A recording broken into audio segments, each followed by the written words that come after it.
Google के अगले update के अगेंस्ट अपने एसईओ को फ्यूचर प्रूफ कैसे करें? आपने अपनी एसईओ स्ट्रेटजी में इतना टाइम और एफर्ट लगाया है और अचानक बूम, गूगल आप पर चीजों को बदलना चाहता है। एक अपडेट का आपकी एसईओ स्ट्रेटजी पर बड़ा इम्पैक्ट पड़ सकता है। ये आपके कंटेंट रैंकिंग में फिसलने का कारण बन सकता है और यहाँ तक कि आपके कंपटीशन को एडवांटेज मिल सकता है।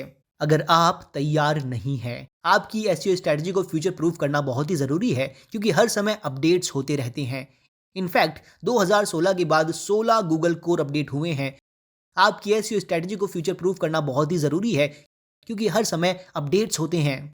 2018 के बाद हर साल लगभग 3 गूगल कोर अपडेट हुए हैं और यहाँ एक क्रेजी नंबर है, लगभग 4500 बार गूगल सर्च इंजन लैंड के अकॉर्डिंग हर साल अपने एल्गोरिदम को बदलता है।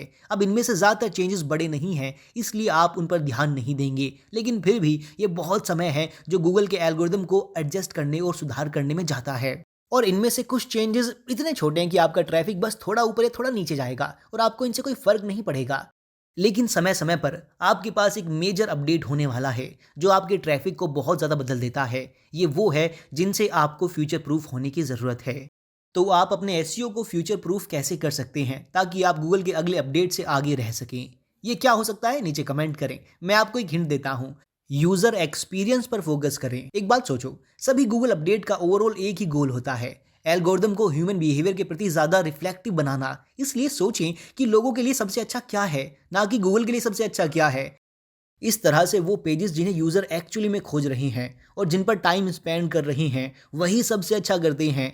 गूगल को कोई परवाह नहीं है कि अगर आपके पास 1 मिलियन बैकलिंक्स हैं या 5 मिलियन हैं या 1000 हैं। इसके बारे में सोचें। जब भी आप कोई सर्च करते हैं, क्या आप सोचते हैं ये रिजल्ट नंबर 1 है और इसे होना चाहिए क्योंकि इसमें लाखों बैकलिंक्स हैं? आप एक यूज़र के रूप में इसकी परवाह नहीं करते हैं, आप यूज़र एक्सपीरियंस की परवाह करते हैं। क्या आपको वो मिल रहा है जिसकी आपको तलाश है? तो ऐसे कुछ तरीके हैं जिनसे आप अपने यूज़र एक्सपीरियंस को प्राथमिकता दे सकते हैं और यूज़र को वो दे सकते हैं जो वो चाहते हैं। पहला, पक्का करें कि आपकी वेबसाइट सुपर फास्ट लोड होती है। HTTP अचीव के अकॉर्डिंग इमेजेस एक एवरेज वेब पेज की टोटल वेट की 21% है। याद रखें, इमेज साइज और फाइल साइज एक ही चीज़ नहीं है।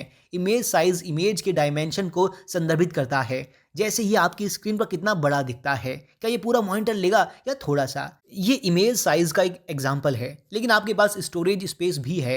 ये आपके हार्ड ड्राइव के जैसा है। एक इमेज कितना स्पेस ले रही है, अगर ये ज़्यादा स्पेस ले रही है तो आपकी वेबसाइट स्लो लोड होगी। तो पक्का करें कि आप अपनी इमेज को ऑप्टिमाइज करते हैं। आपको कंटेंट डिलीवरी नेटवर्क का यूज़ करने पर भी विचार करना है। आप टूल्स या उसके वर्जन भी पा सकते हैं जो फ्री हैं, जैसे क्लाउडफ्लेयर।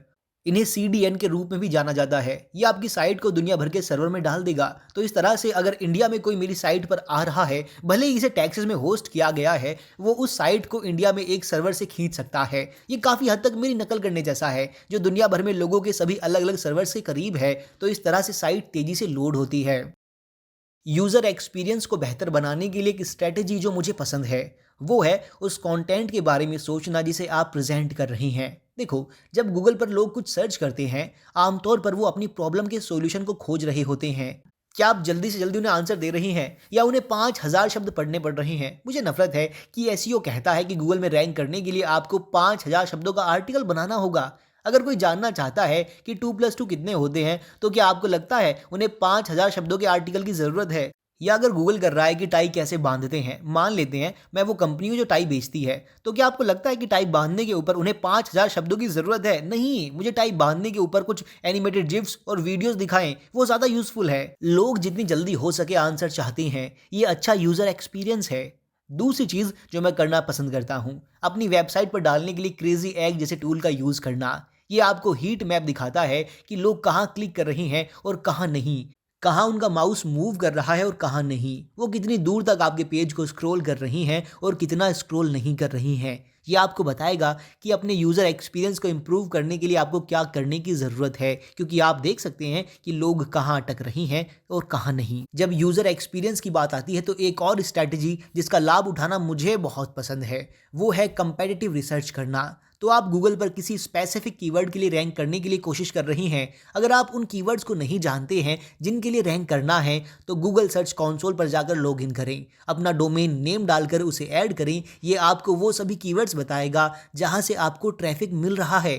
और आपके पास गोल ट्रैकिंग और कन्वर्जन ट्रैकिंग के साथ गूगल एनालिटिक्स सेटअप है, ताकि आप जान सकें कौन से कीवर्ड्स आपका रेवेन्यू बढ़ा रही हैं। ये ज़रूरी है, ट्रैफिक बहुत अच्छा है, मगर आप अपना ट्रैफिक बढ़ा रही हैं और सेल्स ना मिले तो इसका कोई मतलब नहीं है। आप बस अपनी होस्टिंग कॉस्ट के लिए ज़्यादा पे कर रहे हैं। आप सही ऑडियंस चाहते हैं तो उन कीवर्ड्स को देखें जो कन्वर्जन्स ड्राइव कर रही हैं, या वे कीवर्ड्स जिन्हें आप गूगल सर्च कंसोल जैसे टूल का यूज़ करके गूगल पर रैंक करा रही हैं। मैं चाहता हूं कि आप गूगल पर जाकर उन्हें सर्च करें, सच में गूगल सर्च कंसोल से लें और उन कीवर्ड्स को गूगल करें और देखें कि आपके आगे कौन से कंपैरिजंस रैंकिंग कर रही हैं, वो क्या कर रही हैं जो आप नहीं कर रहे हैं। सिर्फ पहले वाले को ना देखें, पहले रिजल्ट को देखें, दूसरे को देखें, तीसरे को देखें, यहाँ तक कि 10वें तक को देखें। ये आपको बताएगा कि दूसरे लोग बाकी लोगों से क्या बेहतर कर रही हैं, लोग क्या नहीं कर रहे हैं, जो आपको अवसर देता है। दूसरे शब्दों में वे गैप्स हैं जो आप अपनी वेबसाइट के साथ कर सकते हैं, चाहे वो कंटेंट हो, आपका प्रोडक्ट हो, आपकी इमेज हो, आपके वीडियोज़ हो या ओवरऑल एक्सपीरियंस हो। ये सभी चीज़ें आपको ऑप्टिमाइज़ करने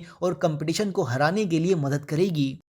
अब जब गूगल के पास एक अपडेट है, तो कभी-कभी अगर आप ये सब करते हैं, तो कभी-कभी आप हार जाते हैं और आपको कम ट्रैफिक मिलता है। ठीक है, आप कम समय के लिए ऑप्टिमाइज़ नहीं कर रहे हैं, आप लंबे समय के लिए ऑप्टिमाइज़ कर रहे हैं, क्योंकि कई बार ऐसा होता है कि गूगल चेंजेस करेगा और महसूस करेगा कि ये सच में यूज़र के लिए सबसे अच्छा चेंज नहीं था, मुझे एक्चुअली दूसरा चेंज करने दें। और समय के साथ अगर आप आखिर में यूज़र के लिए सबसे अच्छा करते हैं, तो आप पाएंगे कि समय के साथ आपका ट्रैफिक लगातार बढ़ता जाएगा। एसईओ के लिए आपकी वेबसाइट को फ्यूचर प्रूफ करने की यही है। अगर आप चाहते हैं कि मेरी एड एजेंसी एनपी डिजिटल आपके लिए ये सब करे, तो इसे चेकआउट करें। हम एजेंसी ऑफ द ईयर हैं और ऐसा करने में हमारा शानदार ट्रैक रिकॉर्ड है। अगर आपके कोई सवाल है तो नीचे कमेंट करें, मैं आपकी हेल्प करूंगा। अगर आपने इस वीडियो को एंजॉय किया है तो इसे लाइक करें, शेयर करें और लोगों को इसके बारे में बताएं। धन्यवाद।